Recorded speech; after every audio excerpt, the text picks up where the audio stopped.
But let's start. Yeah, so welcome everyone.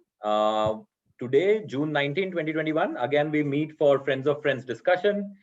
And today we have a very interesting start into a topic, I would say. I'm not sure if we can conclude it today or even few more sessions down the line, but we'll see. And it's more of convergence from a lot of small different topics that we have been discussing in depth so far.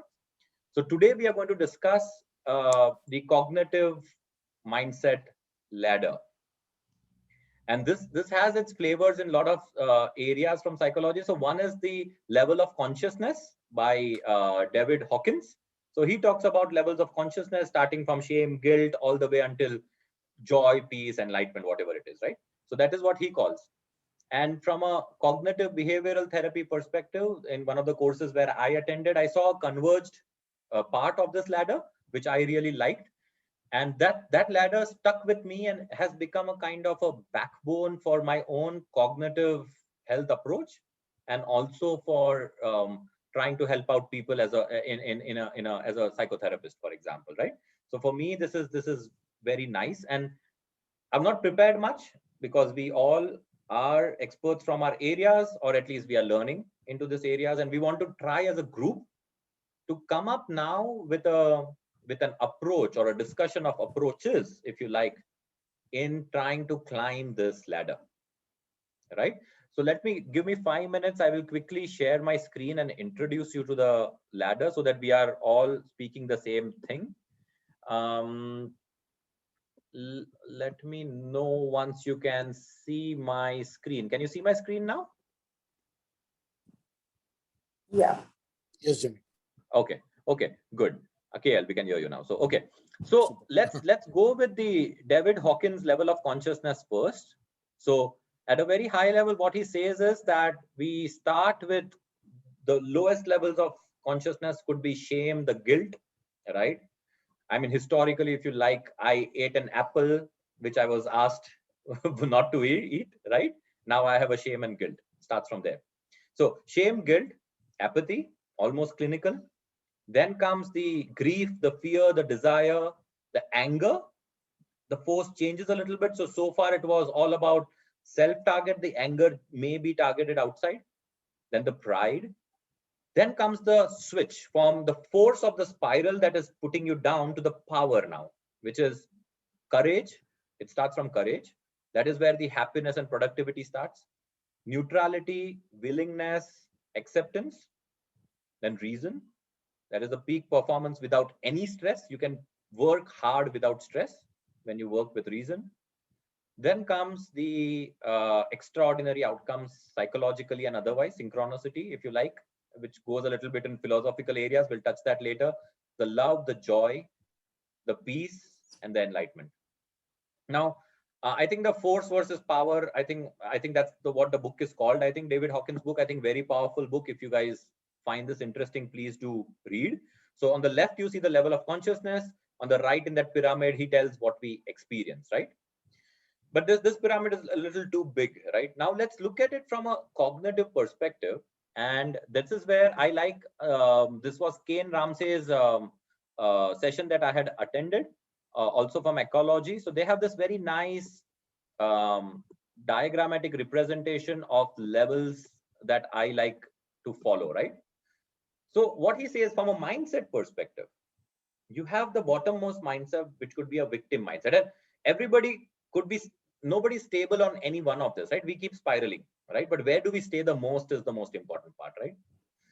And even have we even experienced all of that? And we'll come to those discussions. That's a very nice way of looking at it. But victim mindset, which means I lose, right? This is happening wrong with me. I missed the boat when I was young. My father did this to me. My mother did this to me. My girlfriend did this to me. Why is the world this way? I'm being nice. Why can't the world be nice? Etc. Etc. Etc. The entire the spectrum of victimization mindset, right? That's the lowest level. There, more or less, the governing feeling is I lose, right? Above that level is the next level of conflict. The conflict level is a little bit of more of anger, defiance, being against the law, a rebel, where one finds energy by stating things like you lose, right? So I'm angry on somebody, I'm angry on government, I'm angry on the dictator, I'm angry on my relative, I'm angry on my wife, my husband, etc., my friend, etc. So it's always getting the power of trying to stay sane by the concept of you lose. And I think we discussed this one very nice thing last time. Maybe all of you were not present, so I want to bring up that learning, that judgment or anger is not completely wrong, because it acts like an antidote for our pain, the pain being the victim mindset. So a lot of time, a person with victim mindset, when is angry, it helps as an antidote to that pain. And so the person feels a little more comfortable in staying in the conflict zone. But yes, if you stay there more, we know, we have discussed last time that that's not the right place to be mentally. But you may need to be in that space to come out of the pain, right? Let me see if there is anybody else trying to join. No. Okay. So the conflict mindset. Then comes my favorite part. I think if most of us can be at this level most of the time, I think this is already very beautiful psychologically for us, which is responsibility mindset. A responsibility mindset is a mindset where I think about I win. Not I win in terms of by hook or crook I win. It is more like I win in terms of there is a chat, bad internet, I'm going to stay off the camera. Sure, Billy. So responsibility mindset is I win. Now, what does I win mean? It is above this conflict and victim mindset, which is I don't say I lose, that the world is doing wrong with me. I don't even now be angry on you or any external things to if impact me, but I take the responsibility of my own emotions, which means in this call, if somebody tells Jamin, you don't know anything about psychology, why are you even doing this session? This is criminal. You should not be doing this session, right? Now, I may go into victim mindset and say, damn it, what did I do? Or I might go into conflict mindset saying, hey, you don't know, I'm trying my best, I have my reasons. What is responsibility mindset? Responsibility mindset is I am feeling good or bad because of my thoughts and my mental conditioning, not because of what the other person says. So responsibility is taking the responsibility and looking at the attribution, right?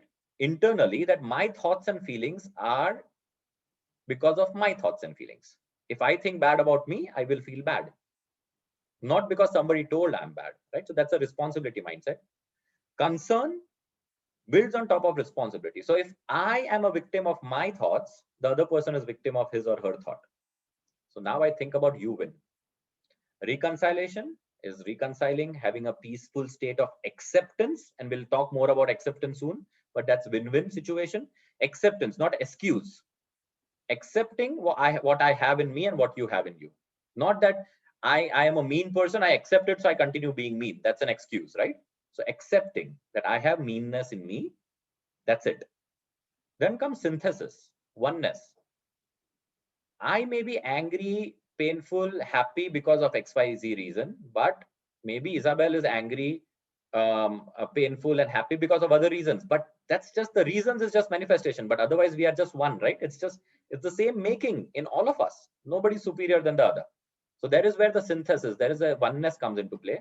And then non-judgmental, a little too far away, although we always talk about this non-judgmental, but a little too far away. Having a complete raw passion. Imagine a state where you are completely passionate about whatever you do without getting affected by the outcome. It's always intent-based doing, raw passion. And that can only happen when you're completely non-judgmental. But okay, upper layers, power part a little ahead.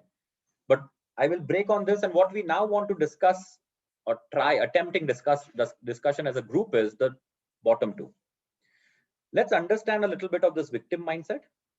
And let's all of us, let's now talk about how we help ourselves or have helped ourselves, or how we can help others from at least going from victim towards conflict. And conflict is okay, but with a target of going towards responsibility at least, right? And when I say conflict is okay, with our own experience of helping us or others, have we allowed that conflict mindset with this understanding that yes, it's okay. Yeah, you are angry on somebody, you're getting joy by talking bad about somebody, it's okay. We understand that because that is an antidote over your pain. So let's talk about this victim and conflict mindset a little, and each of us could share our own experiences if you like. Yeah. So over to all of us. What do you think about this ladder? What do you think about these states? And one other aspect from my side to start with, right? Suddenly, when I am at victim mindset and somebody who is responsibility or above mindset comes and tells me what to do, it makes me feel angry because there is too much gap. There are too many layers in between in my conditioning to even understand what the other person is saying. And the other person doesn't see this ladder, right? So I cannot just go to a victim mindset and say, hey, you are responsible for your feelings. It's your thought who is troubling you and not the person who cheated you. We can't go and tell it like that, right? Because we are just at multiple layers at a different level. So we have to speak here and then go to the next level, right? But yeah, Jamin, stop speaking. People, please, very eager to hear your feedbacks. And I'm trying to note it down in parallel. I'll hopefully we have a nice structure of content ready to share with this group, which can help us all then eventually. What I feel,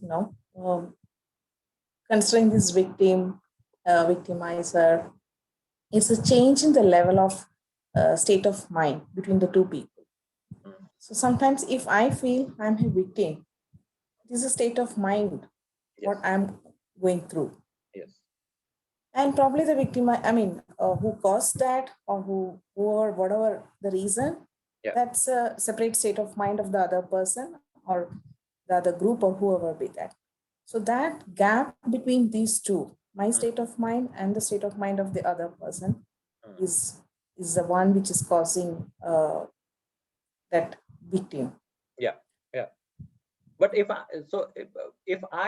let's make an example out of me, right? If I play a role of a person with a victim mindset, okay, from I have missed my boats when I was younger to do few things I liked. I will never be able to do it now. It's just not possible for me. Practically, it's gone. I always had society was always against me. I always had problems. There were always people who were creating problems with me. At every phase of my life, I have been targeted by the society. Now, for example, right? Or it could be an emotional part, right? Having failed relationships for last few years, for example, right? How do we talk to such a person? How do I talk to myself to go beyond this victim mindset? What are the tips and tricks that we have used on ourselves or others to for a person to look beyond this victim mindset?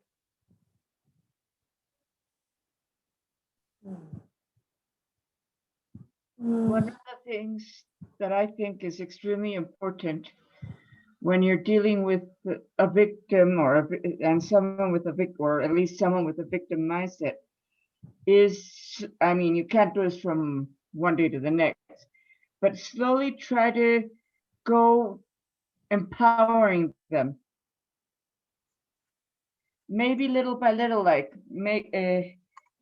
well, I'm a cognitive behavioral therapist. We tend to always leave homework for our clients. So maybe a homework could be to start making small decisions before making the bigger ones. Yeah. Or maybe, I mean, it's just an Alessandra, you're breaking up a little bit. Comes to mind. Yeah, you're breaking up a little bit, Alessandra. But what I heard is, and let's pick on that point, right? If Alessandra, you want to, or if somebody wants to continue on that point, I think I finished. Okay. I think one very important point, at least what I heard from what Alessandra was trying to tell, is that when I am in a victim mindset or somebody who's going to help is in a victim mindset, the biggest start point is to empower that person. Right? I heard that word empowerment, and I think that's a very beautiful start into this entire journey of climbing the ladder. And I'll share the screen in some time again. Empower them little by little. right? My question is, and if somebody can build on top of this as a group, how do we empower? What are the means, or what are the, even before solutions, what is the mindset we should have towards ourselves as a victim, a mindset person, or somebody else as a victim mindset person, to make the person feel empowered? Jamin, KL here. Can you hear me? Yes, KL, we can hear you now. Yeah. So, Jamin, I just want to stop a bit, in terms of the victim mindset. The victim mindset is more of why me, why is this happening to me kind of a stuff. And we all have experienced it at various junctures in our life. So classical example, when I chose to move from corporate life and got into management consulting, and the first year was pretty good, 1.5 years. And when I actually wanted to expand my base into add more clients, the COVID-19 kicked in, right? So I always felt like a victim. Should I have actually not taken a decision and that kind of a stuff? Yeah. So you tend to blame, things in terms of what is beyond your control as to the timing of it. Why should it have happened now, right? Yeah. And what we then get into, or what I have actually been then getting into, is in terms of looking at quickly, how can I rationalize this whole thing, so keep the emotion aside and look at what are the possible solutions that are available to me in terms of how best can I get out of this victim mindset. Because what this victim mindset does is it makes me feel even more frustrated. It brings in a lot of sentiments like anger, and also the way I respond. My thinking is a bit clouded, right? I'm not able to respond properly. Yeah. So I need to get out of this mindset if I have to make progress. And Yeah. then I look at things of how I've been able to resolve issues in the past without staying put as a victim.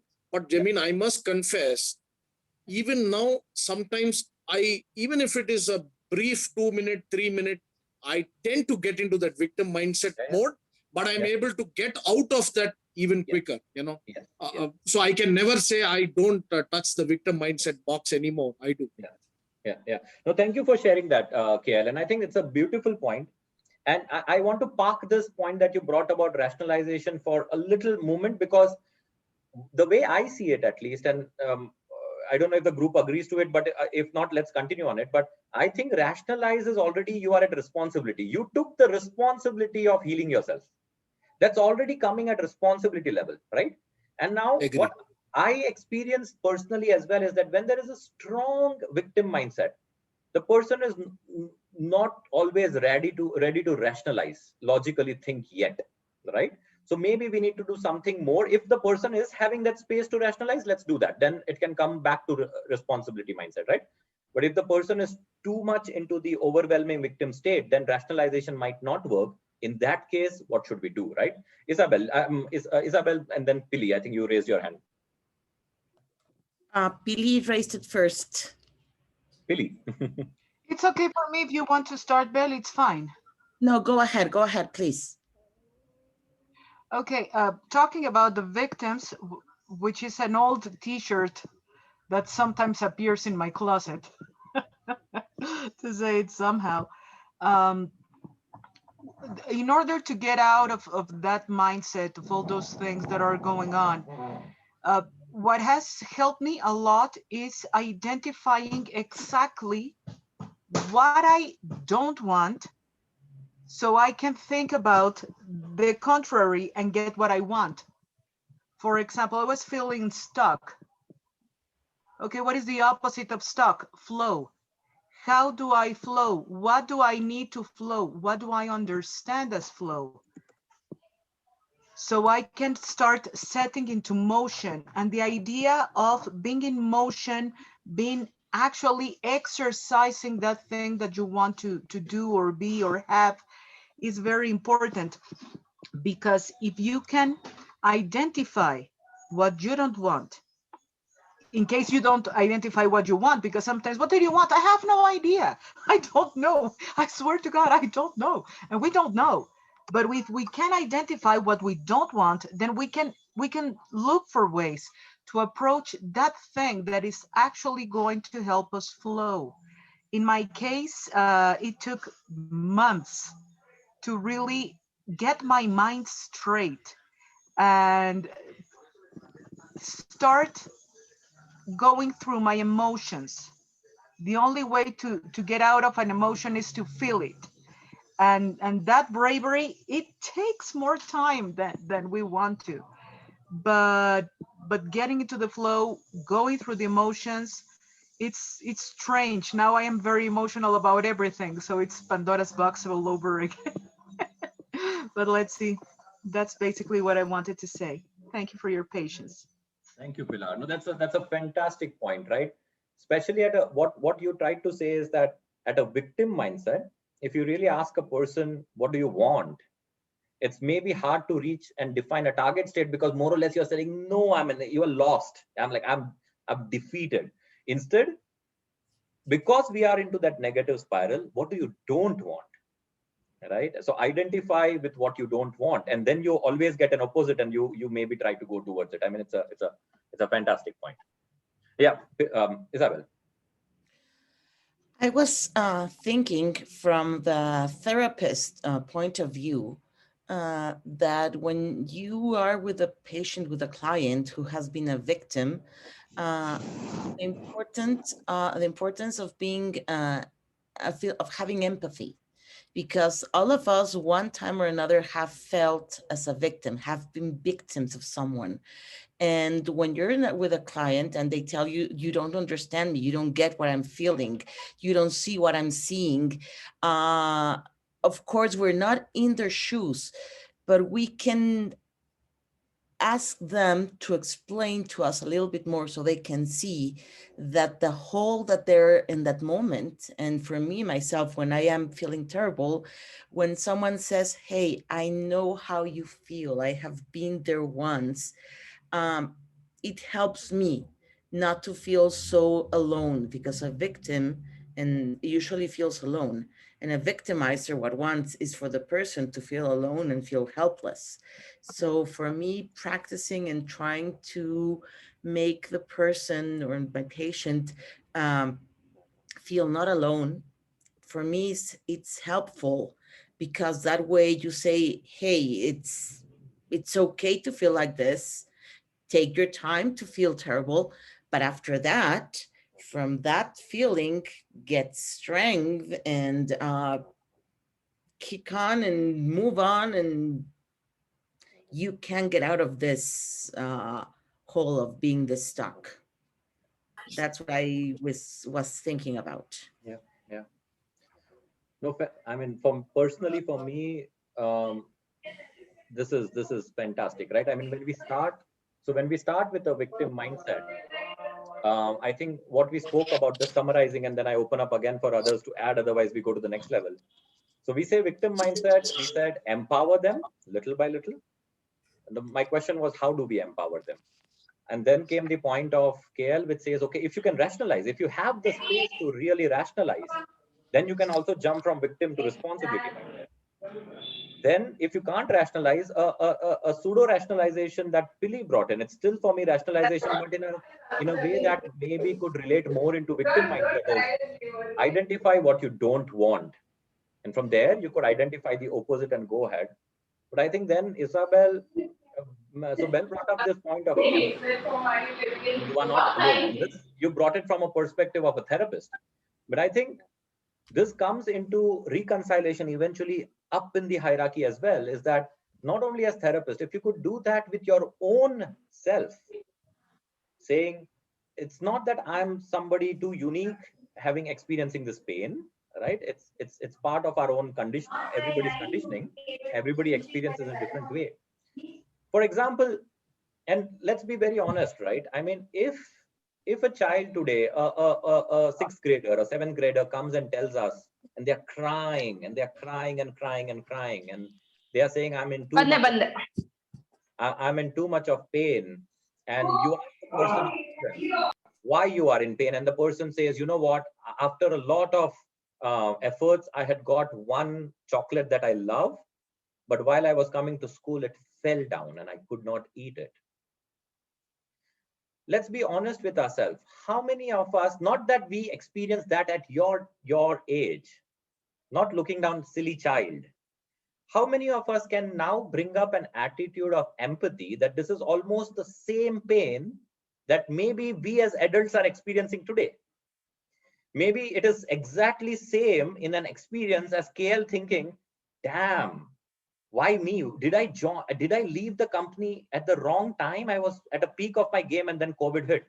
Is this pain? And oh, my chocolate fell. Is there difference? Can we empathize with both equally? Right? KL, I see you raised your hand, KL. Yes, Jameen, and I just wanted to add one more, particularly with respect to, the example of the rationalization or, moving into the responsibility. Another incident in terms of, we had to get hospitalized. I was suspected to have COVID, and the initial report, which came out, mentioned that although we didn't have too much of details on the diagnosis or the diagnostic test that was carried, as we were actually, and my wife was also experiencing a lot of shiver and fever continuously for a couple of days, although we had taken some medication. So as we were actually entering into the hospital, having reconciled to the fact we need treatment and all of that, we saw 3 bodies being, taken away from the hospital, on the stretcher.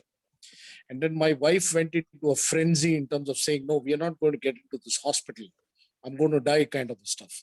So one was the victim mindset already playing in both of us, but probably it was, should I say, or could I say that mine was more in terms of someone who had quickly got into maybe a responsibility or a conflict kind of a board. Although I also felt a victim for some time, but then here I had to also manage somebody, which was my wife, in terms of pacifying her and also ensuring that we are not going to be in this space for long, right? Ultimately, we ended up sharing the same room, and then quickly she went out of the victim mindset herself, and it was quickly into the process of healing. So that's what I wanted to add in terms of sometimes don't we logically or, without a reason, jump over to maybe suddenly assuming a responsibility or to a concern. Sure. No, absolutely. If you have that space, because of environment, because of your own conditioning, so external or internal, you may jump, right? You may have to jump, but for that, if you have that space, right? So if you don't have the space, that's where we discussed all of the things around empathy and others, right? So I think I see some more people join. So I will just again share my screen to set the context of what we have captured so far. Okay, so what we are discussing today is this ladder of cognitive mindset that, okay, victim, so I lose, towards maybe conflict, which is anger, you lose kind of situation, and responsibility, where I take responsibility for my own feelings. It's hard, it takes a lot of time, as Pilar said, but then I take the responsibility and I move forward from there on, right? And to summarize, what we said was empower them or us little by little. It's always small steps. Identify with what you don't want, as Pilar said, because maybe identifying with what you want at this stage becomes very difficult. So rather identify what you don't want. From there, start the journey and go towards responsibility.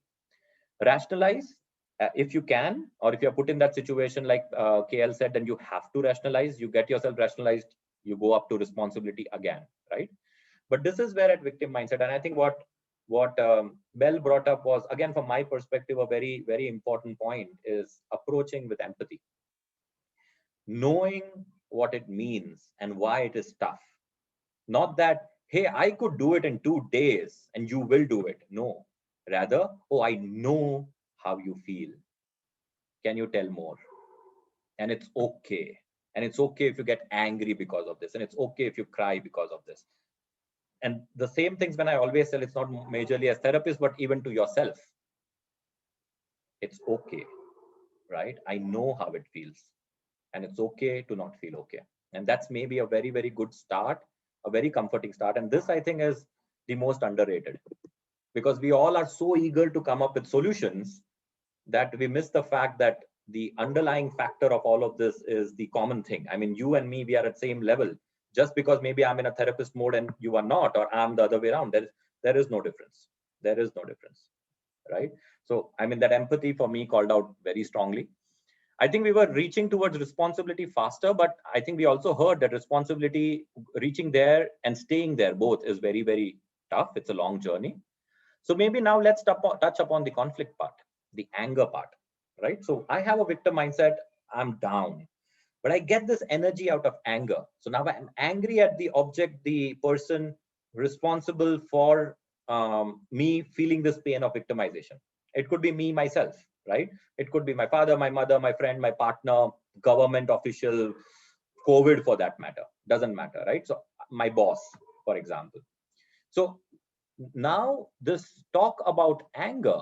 So the conflict mindset, right? The victim mindset, I lose. Conflict mindset is you lose, which means I get a person, and oh, my boss went to a very cold place, and as soon as he landed, his luggage was not there. Now he's in mess. Now he will know what it feels like. Yeah, that's a conflict, but the very, very stereotypical conflict mindset. Right? Now, how do you approach this mindset? And first, again, let's start with empathy. Let's understand, why is this mindset in place, and why is it even important, and why is it okay to have this mindset? Or if some of us think it's not okay, let's discuss that, right? But why do we think it is okay? And then how do we go in from an experiencing of this conflict mindset about? But I see a lot of new people join. So I'm sorry we missed introduction. We will maybe do it at the end of the session again. But yeah, we are discussing this mindset ladders and trying to come up with our own questions, approaches, experiences to talk about each of this ladder movement, right? So victim mindset, below this is more of apathy. David Hawkins, please read that. Force versus power. But so victim we covered. Now we are going to conflict, which is a little better than victim from a mindset standpoint, right? But what are your experiences with that, and what do you do with that mindset? Sorry, my video is also a little bit tricky. Sure. When you're talking now about conflict, is going up the next step when you are deciding that you don't want to be the victim anymore. Yes. And how difficult it is. Are you talking about sorry, I'm trying to make myself clear. It's the personal process on how difficult it is to go up that step and you decide not to be the victim anymore, and what to do when you decide not to be the victim anymore? Yes, that could be one of the movement, as I like to tell. That could be one of the movement for us to go from, any of us to go from victim to conflict mindset, right? Somebody's conditioning would be just anger and outward attribution rather than internalizing. So they could by default be in conflict and never go into victim. But yes, you are right. That's one of the reasons and one of the movement because of which we can go from victim to conflict. And there are two things. One is how much easier it makes us feel about our own selves. But then on the other side, as you were trying to say, how hard it is to get out of that victim state, even to go into a conflict state. It's your mistake and I'm angry at you. Even to come to that level, then saying, oh, why does this happen to me? That switch of the next ladder, it is tough, but it also makes us feel so good over the victim mindset. Yeah, that's the discussion I'm trying to bring in the game. Is it the difference? Sorry, you want to go ahead? No, go ahead. Go ahead. Sorry. Yeah. Is it the difference what I want and what I'm not able to do?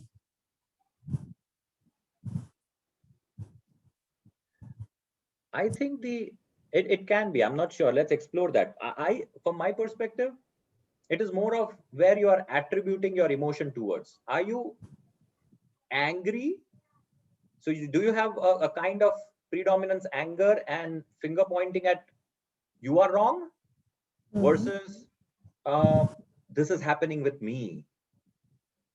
That's the difference between these two states, right? And as soon as I point the finger out, and if there is anger, as we discussed in last meeting, maybe the anger, the judgment is not really wrong. It actually serves the purpose of antidote to the pain. How many times have we experienced it personally that my anger helps me suppress my pain?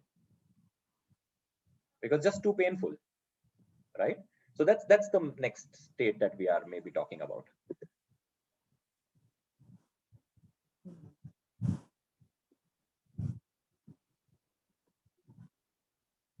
Suchitra, Nandini, are we making sense? Are you with us? Feel free. This is just friends of friends. Yeah, please feel free to. Jamin, could it also be that there is a certain amount of ego which is attached in the person, in terms of him actually beating his or her own chest to say, I'm right, I know what I've done. Yeah. And you're the one at fault, as a result of which we have now collectively failed. Sure, can be. Absolutely, can be. Nandini, I saw you unmuting, so I'll catch up on you again. Yes, sir. I'm Sir, trying Baba, to understand. Baba, no, sir. Jamin here. Jamin. Friend of friends. Yeah. Actually, if a boss loses his goods, everything, first, one thing is we'll have that frustration or something which tells us that we have lost something, and we are in a hurry to search it back. So maybe we'll go and complain the authority that we want the goods.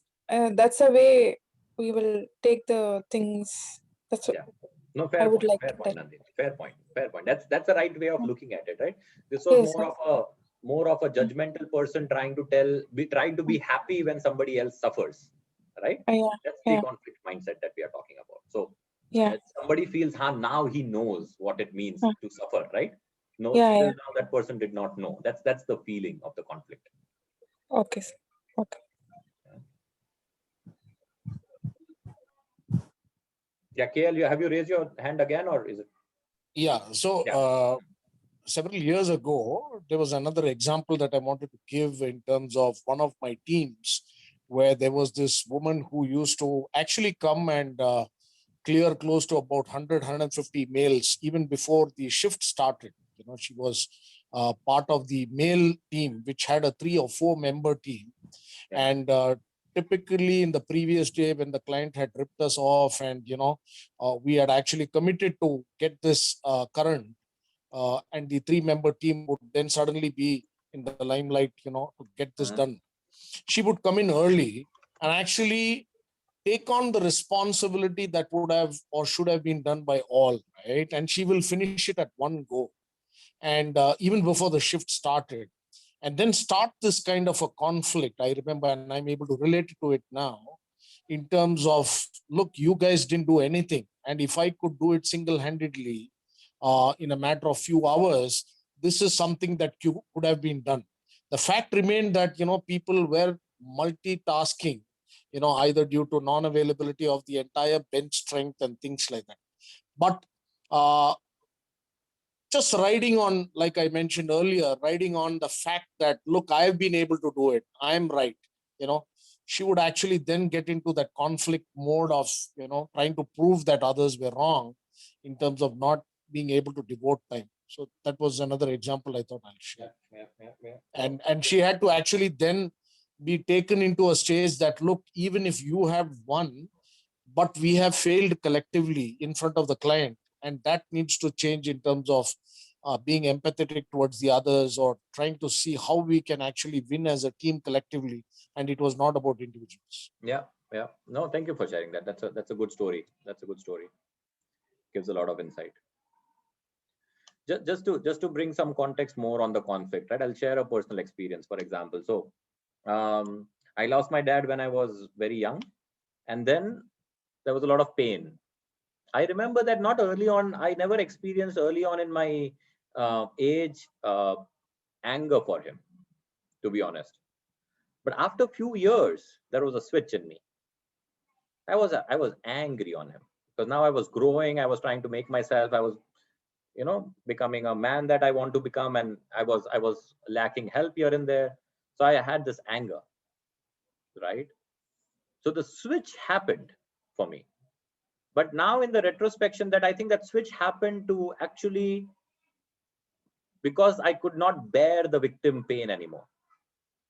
So that anger towards my father helped me cope up with the pain, which I couldn't cope up anymore without that anger.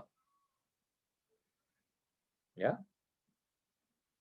So for me, an anger again is a temporary antidote to the pain, which I personally experience sometimes. Of course, it's not a good state to be in, because more or less you will drain down your energy to be angry and go fall back to victim anyways.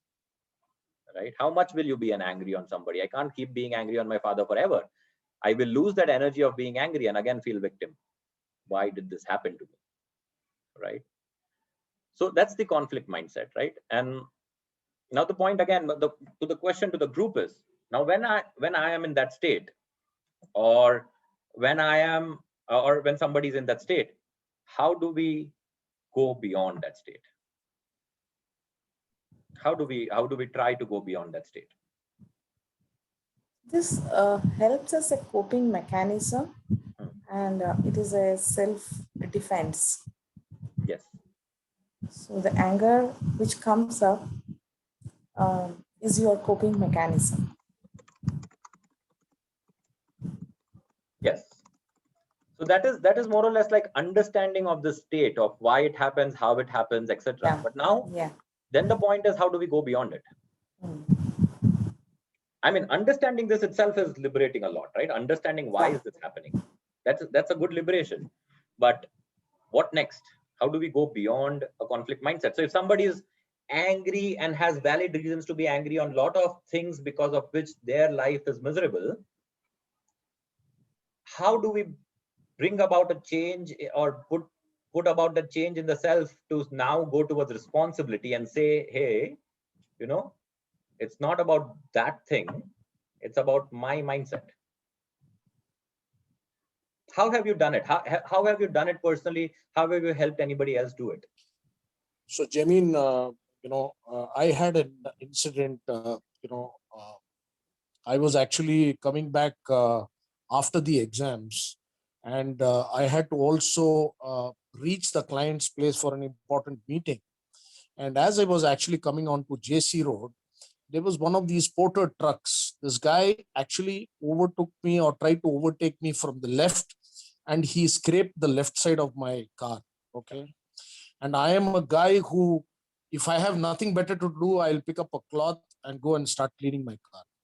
That's how I look after my car. Somehow it has come from my dad. And first I went through the motions of being a victim.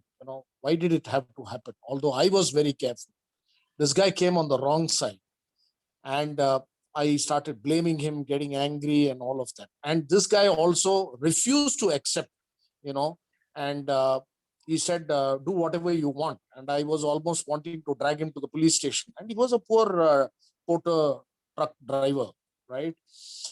I felt even more hurt when he challenged my authority in terms of trying to say, do what you can. I'm prepared for it when I told him I'm going to take you to the police station. And I said, look, even if I have to pay 10,000 rupees, I will ensure that you suffer at least 1 week of stay in the jail. I said, I will use everything within my power to get that done, which was unfair statement from my side. He immediately started crying. I don't know why it happened. Pretty grown-up guy. He started crying and he said, look, I'm in great difficulty, financial stress. I was thinking about something, and, I'm also a good driver like you. I'm really sorry for what happened. So when he actually told me I'm sorry, I didn't know what to react after that, right? So I went through that motion of, first feeling pity about what happened, why did it happen, into, taking or wanting to go any extent. But the moment he actually pleaded, for forgiveness, and, he said, maybe, it would have been my mistake when I tried to tell him You could never overtake from the left-hand side, and you didn't have any honking or anything to notify me either. And I was going in JC Road, you can't go fast as well. So I didn't cut into his lane. So that probably put me into a point, and also the fact that I needed to go to a meeting with the client. It actually said, okay, but don't do this again, and doesn't mean because I'm letting you go easily, you're right. He couldn't thank me enough, and he left. That's how the whole scene subsided. Yeah. No, thank you for sharing that. So I think we see the pattern of movement from victim into conflict. But here, to be honest, in your conflict mindset, you won. The other person mellowed down. The situation, the object of conflict went away, right? And that's why you could come out of your conflict. What happens if that situation or thing doesn't go away, right? How do you not try to win in the conflict, but go towards the responsibility? That's the question. That's the question. Nandini, Pilar, Isabel, what are you thinking? How do we go from conflict mindset into responsive? And this is the reason I said, for me, if we can, my goal is that if we can majorly stay into responsibility mindset while circling, I think we are still winners. We are still awesome psychological cognitive beings, right? Because it's so seductive, if I can use that word, that conflict zone and that falling back and front into victim and conflict, that it's very, very hard, at least from my point of view, to go from conflict into responsibility. Again, let's understand, responsibility is not in traditional terms, I have to be responsible for my family and I have to, no, not that. Responsibility is I take responsibility of what I feel, not the circumstances, not the person. Yes, Pilar. Thank you. I think that many times when we react, we are not being 100% responsible. It usually becomes a strange reaction because we didn't have that in mind. We didn't see it coming. We didn't prepare this scenario. That's why when it happens to us a second time, we're better prepared. We can do something. We think, okay, maybe this would be a bad idea. Maybe I should wait. But if we have hot temper, it's harder. Hot temper or power. So maybe we should exercise programming our brain towards certain feelings that are happening. Program our brain in the way of, okay, I know that when these things happen to me and that I don't know what to do, I always make bad decisions. So if I know that I make bad decisions because me, Pili, I have, my temper is better now, but it was a devil of a temper. So what do you do if I know that my reaction is going to get out of my control? Maybe my choice is not to do anything. Just sit still. And the power of not doing anything it's amazing because you feel in control of yourself on one hand, and on the other person thinks that you have also some power and are mysterious. So why is this person so cool? Why is this person not reacting? Why is this person in control? It's like something is happening, I'm missing out, and suddenly you notice that you don't have to do anything but control yourself and stay still. Just stay still, because if we're still, we can process, we can think, we can plan, we can decide. And most of us, that way we don't hurt other people with a quick reaction or something. So keeping still, trying to control the emotion, just go to the stillness. Go to the stillness. I am here, I am me, I am going to be in control. And as you're still, your mind doesn't have the adrenaline rush to push you into the situations. So I don't know if that is of any help for No, for thank any you. of Thank you you for sharing guys. that, Pilar. Thank you for sharing that. KL, I see your hand raised. I'll come to you. Bell first. But before Bell, let me just summarize. So what Pilar you said, because I'm taking notes in parallel, I'll share it with all of us. I think the one of the most important thing that you are trying to bring up is the fact that I see it as, what's the need for me to go beyond conflict? The need that you bring up is that this state of conflict, we need to acknowledge, as maybe Gita ma'am was trying to say on chat, that this state of conflict is hurting us. It's eventually bad for us. See, unless I see that it's bad for me, next time on the road, if somebody still bangs on my car, which I love more than my life, I'm still going to get down and shout at him. And God forbid, if he cries again, it's just reinforcing that I don't even need to go beyond this conflict. Why should I go beyond this conflict if I can't even see the problem of this mindset? If there is no problem, I would not want to go beyond it. So the awareness, the acknowledgement is to first to try and see even the need. Why should I go? And the need is that there is something wrong with the state.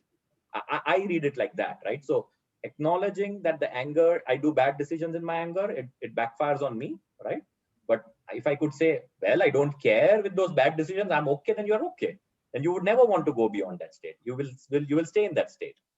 And then if you're in that state, more often than not, you will circle back into victim state. But you need to see that. If you don't see that, you don't have a need to proceed, right? But Isabel. Thank you. About what Gita put on the chat, acknowledging. For me, when I get in, I'm a very slow reactor. I react very slowly to things.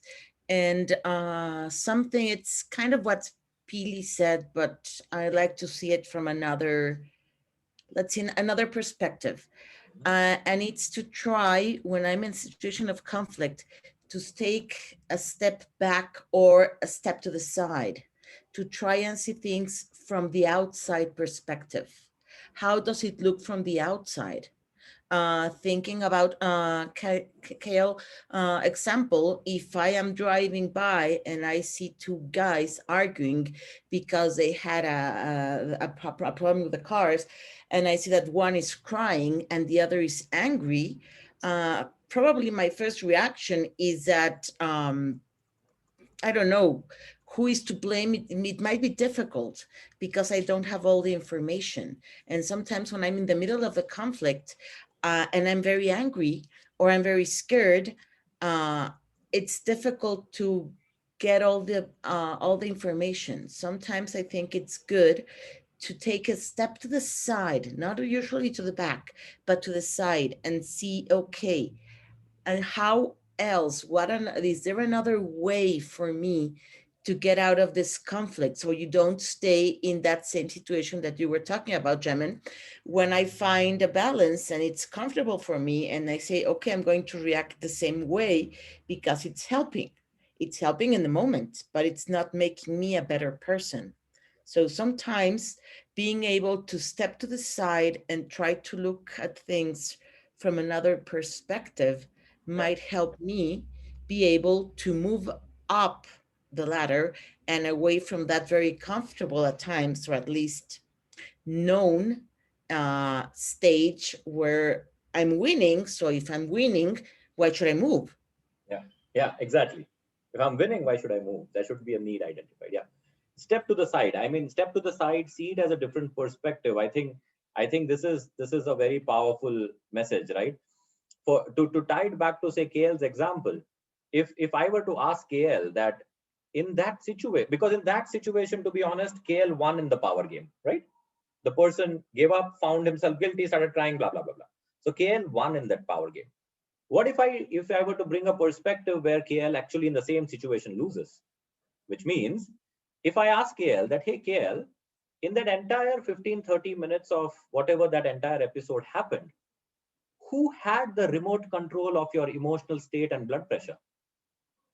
Did you have the remote control of your health, your heartbeats, your blood pressure in your hands? Or unknowingly, you gave it away to your car or the other car or even to the other person? Did you lose the remote control of your own health? Did you lose? Right? And that's Yes, the, Jamin, I did lose. Yes. yeah. So and now if you look at that person who was wrong in his way, not as knowledgeable as you, right? Definitely not as powerful as you, not as successful as you, right? That person had the remote control to shoot up your blood pressure in a minute. How vulnerable were you? And is it a right state to be in, or do you want to be in control of your health, emotional state, and your blood pressure? And that brings us the state why we want to come out of the state. Else we continue. But Jamin, just a question. So would the other party, who's part of the conflict, also be experiencing these sort of emotions in terms of, being just in the same state as I am in terms of the emotions taking over, so he was also, in a mode to actually challenge, defend what he is. Because if you look at the basic premises of what a conflict is, right? For me, what I've done is right, or what I think is right. And for him, what he thinks is right. And that's where basically the conflict exists. But the reality is that there is a truth in terms of one of us being right, correct? Let me bring it up. Yes, you are right. In this situation, you are right, right? There is one versus other, the right head on. But how many times have we let go of our blood pressure because of some political news who was not, they don't even know you. For them, KL doesn't even exist, Jamin doesn't exist, and our blood pressure shoots up.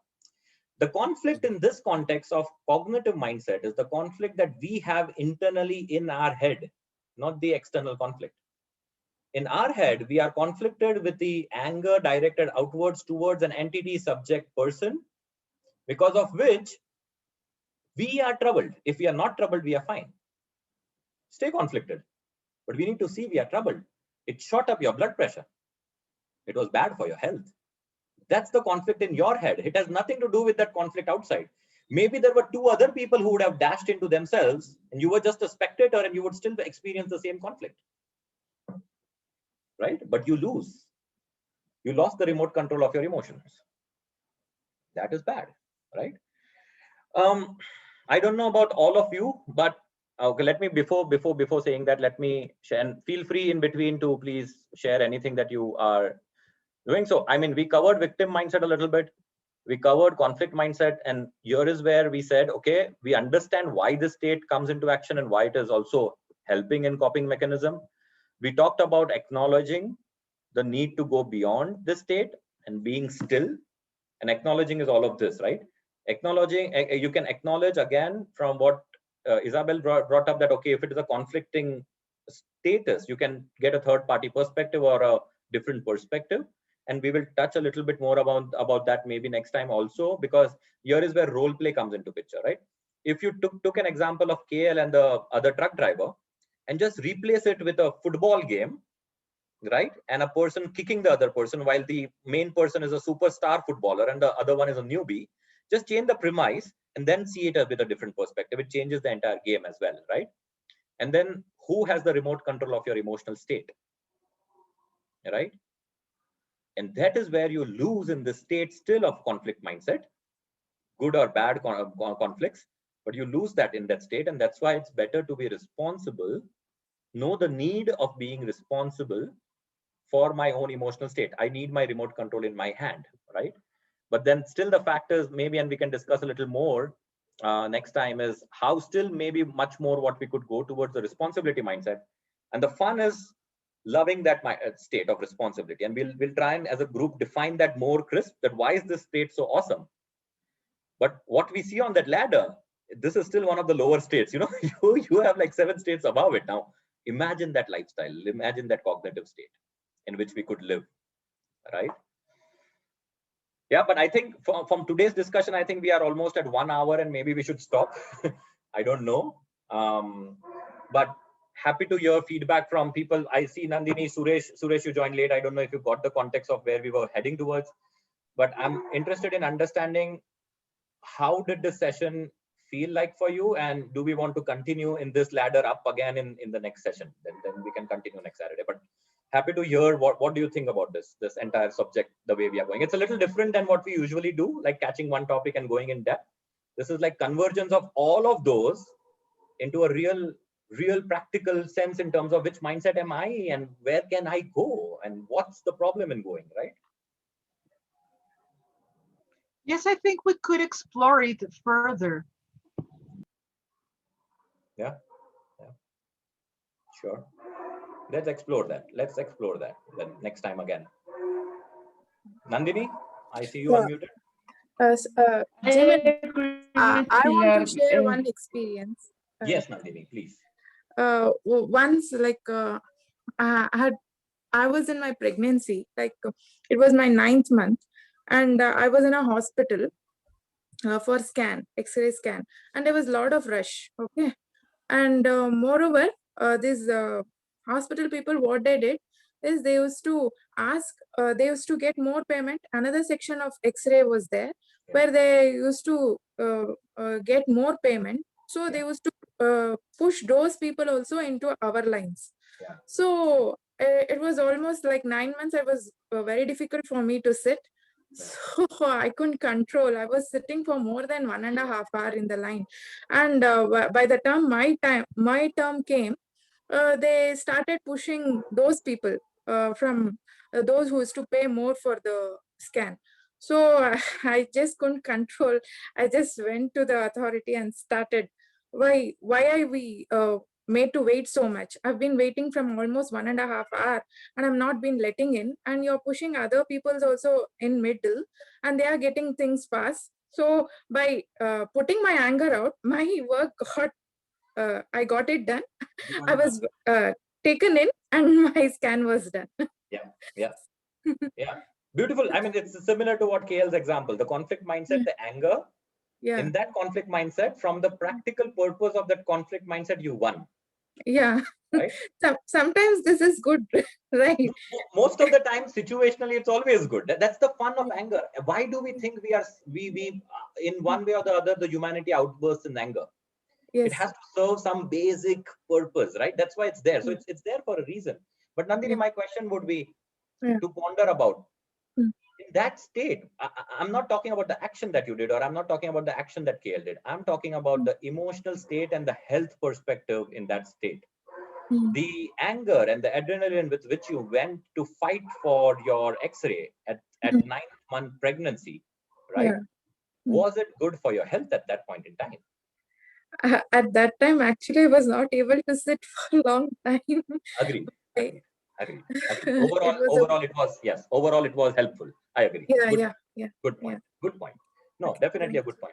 What I'm trying to bring it in, and then maybe we continue next time, is that I don't think responsibility mindset means KL would not get out of the car and still talk to that guy, or you go to the executive and start talking about what is wrong, what is right.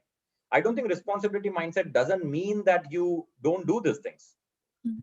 My point is that while you do those things, are you in complete responsibility of your emotional state?